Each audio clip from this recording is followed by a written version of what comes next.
Boom. Team Bell Training, what's going on, y'all? Hey, I got a very, very special guest in the building right now. My girl, Vanaya Brady, in the building. Say what's up to her right now. How you doing, girl? I'm doing great. Thank you. Let me tell you something. We met because her son is this crazy, amazing little 8-year-old, but I swear he's like 68. He's the oldest little guy, but I'm telling you, this kid's on the stage. If you guys saw the clips of the play or you made it out to the play, this little kid is amazing. And watch out, my man Aiden is going to be a major superstar. There's no doubt about it in our minds. So this young lady here, so I'm gonna let her introduce her family first because it's all about family. So Vanaya, it's on you.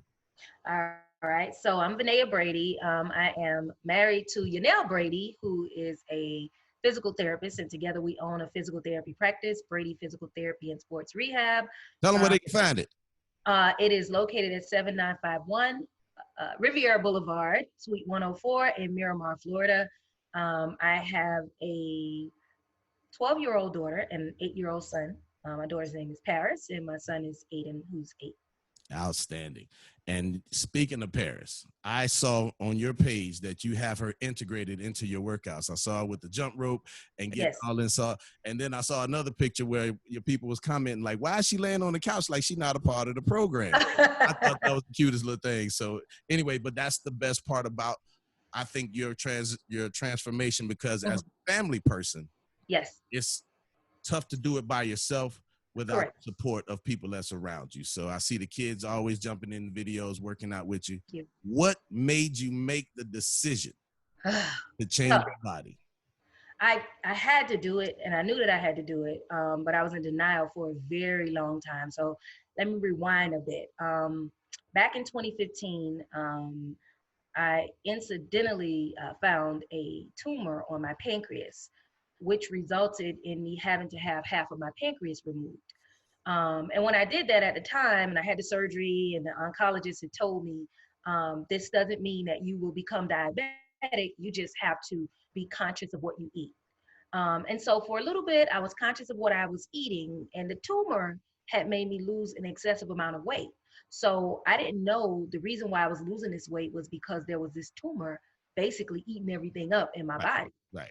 And I was 155 pounds. I was happy. I was excited. And then boom, I get this pain.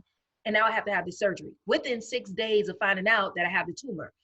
That means that there was no biopsy.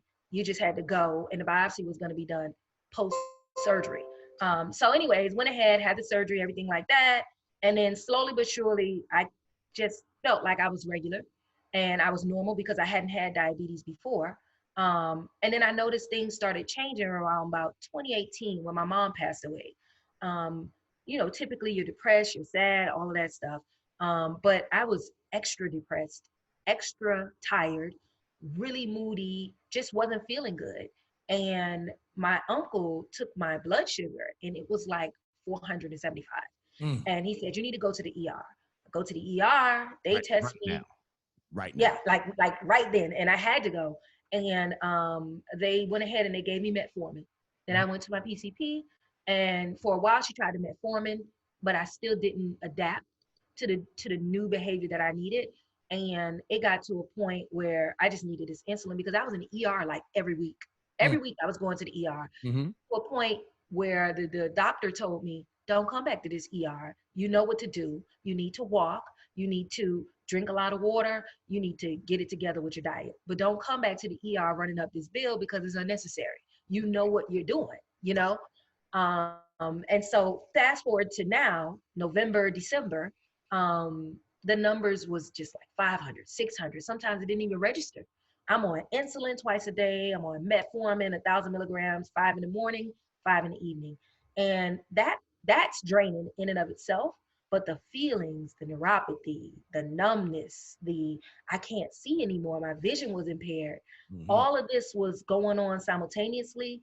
And I wasn't able to do what I needed to do. As you stated, my son is an actor. My daughter, she's a musician. So that means that I have to be out a lot in public.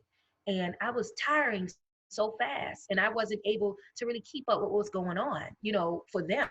Right. So I made the decision, a friend of mine recommended that I go keto. She's not diabetic, But she said she was keto for 3 years and she noticed that there were great things. When this girl told me to go keto, I did it the same day. I started the same day. I went cold turkey January 10th, 2020. And I told my husband, I'm about to do this and I really need you to do this for me. And Boom. he said, okay. And he did it for me. My husband is slender, he Yeah. had some weight, but it ain't major. He's always been blessed to just have this body. Right. But he was unhealthy. He was having sleep apnea. Right. He had some issues with his pressure. So Mm-hmm. he was going through some things too. And then my child was going through childhood obesity. Mm-hmm. So I said, I'm going to first try it and then I'm going to bring her in Right. because I want to make sure it's safe. I Right. want to see how my body feels consuming food this way, so on and so forth. And so once I realized after 20 days, I went intermittent and I've been keto ever since, intermittent ever since. And I noticed the weight was coming off like really quickly. Yeah. But I also incorporated exercise into that Mm-hmm. because I did not want to lose all that weight and have everything hanging either. Right. Right. So we started exercising. The kids started getting into it. Unfortunately, COVID came, but COVID allowed us to be home, be around each other for me to monitor what she's taking in. Mm-hmm. And she's lost 30 pounds, within a month and a half. Wow. That's phenomenal, Wow. And for a child that young to have to deal with these weight issues, you can't sit there and you get yourself right and then have your child suffering. That's right. So Well, that that's pretty is much how I did keto. that is crazy. And you are just a small percentage of the people that out there. I call you medically induced keto. Yes. Somebody that had a medical reason to do it. Yes. It wasn't about physical transformation only at that No. point. But the truth is, as far as, when you talk about us, Black folks, Caribbean folks, Yes. people from the South, our idea, because you just said it right now when you're speaking on your husband, he's like, well, he was slender, but, he was in good shape. But then you said he was starting to have a little issue with his pressure. He was starting to have sleep apnea. We got to understand that those things are not just. Right. Those are medical issues. And yes. when we talk about even what's going on right now, there are people saying, I don't have pre-existing conditions. Those are pre-existing conditions. Hypertension, sleep apnea, all of those are pre-existing conditions. So those are the things that we need to start understanding. We also use words like, well, I'm a little heavy, I'm portly, we got to start using words. I'm fat. I'm way overweight. I'm morbidly obese. Morbidly obese. I'm 41-year-old weighing 240 pounds. You're overweight and you have to accept that. And you have to accept it. And that's the beautiful part of where you are when we talk about becoming accepting of where you really are in life. So I commend you on making that deal. But I love to see when people make the transformation. When you made it a family affair, it changed the entire game. And there's no way in the world your child does what you do. Yep. So if you eat crap, your child will eat crap. Then you're adding intermittent fasting. So you're allowing your own body to heal itself. To regenerate cells. Autophagy is just incredible. Yeah. As a person that understands Caribbean culture, Southern culture, what would you tell your friends out right now that say that they don't have any issues right now? How would you, what would you say to them? Well, what I would say is that, and this is particularly about diabetes. Let's start here. I am a healthcare professional. I have been in healthcare for close to 20 years. I have a bachelor's in health information management, a master's in healthcare administration, and I recently completed my doctorate in health science. So I have been studying for a very long time, and I've seen this for a very long time. And it wasn't that I ignored it. Sometimes you just think things don't apply to you. But I believe as a healthcare professional who has a healthcare business, there is no way that I can talk to these people. I can promote my business. I can talk about what you need to do when I'm not doing it. So, for everyone, it's for especially people from the Caribbean and just African Americans as a whole. Period. Diabetes is the most undiagnosed diagnosis out there. We are walking around and we're either pre-diabetic or we're diabetic. Diabetes is one of the diseases that leads to every ailment and problem that you can have. Hypertension, CHF, neurological conditions, everything, renal failure, it can kill you. And I said this on my page the other day. Diabetes is basically you dying inside slowly. See, That's it. y'all, it ain't just me. It ain't Nope. just me. I'm telling you, it ain't just me. This information is real. I mean, you heard the list of degrees this lady, right? You know, you heard all that, right? So, Mm. but I'm saying that the real degree is the fact that she's doing it and living it. Yeah, It's a difference between implementing the knowledge and knowing it. And so you exactly. implement it and put it into play. And even the stuff I was taught back then does not apply for what I like to call super adults. That means 35 and above, Sure. you know, especially with females, because the body changes every 5 years. And we accelerate those changes because of our historically bad diets, historically carbohydrate filled diets. So Yes, we don't even get the change every 5 years. We get it like every 3. And exactly. so when we're 35, we're probably already like 45. And so Yep. it We're puts, aging faster. I told a guy the other day, I'm like, man, stop telling your woman you like her fat. Right. I said, because number one, that's a lie. And it's not healthy. Because if I was to go on your page right now, you ain't following no fat girls. Mm-hmm. I'm Mm-hmm. just saying. But the point is that you're giving her a reason to remain fat because To she thinks that continue. the man she loves say he like, no, that's a lie. You want her to live with you, y'all want to grow old together, then y'all need to get healthy together. Making a decision. And Yeah, and as far as that's concerned, as far as women are concerned with weight, we all come in different shapes and sizes, and there may be people who are, so to speak, solid. Let's yeah, say solid. okay. And that's just different composition, how your body's made up and everything like that. Mm-hmm. What I try and tell ladies, and I have a jump rope group, and we can talk about that. But what I try and tell them is it's more so about what you're putting into your body, and it's also about how you're treating your heart. You have to exercise, because if your heart goes out, it goes out. It is what it is. Mm-hmm. Appearance is, of course, something that comes with it. That's great. But before you even think about the external piece, you need to fix the internal piece.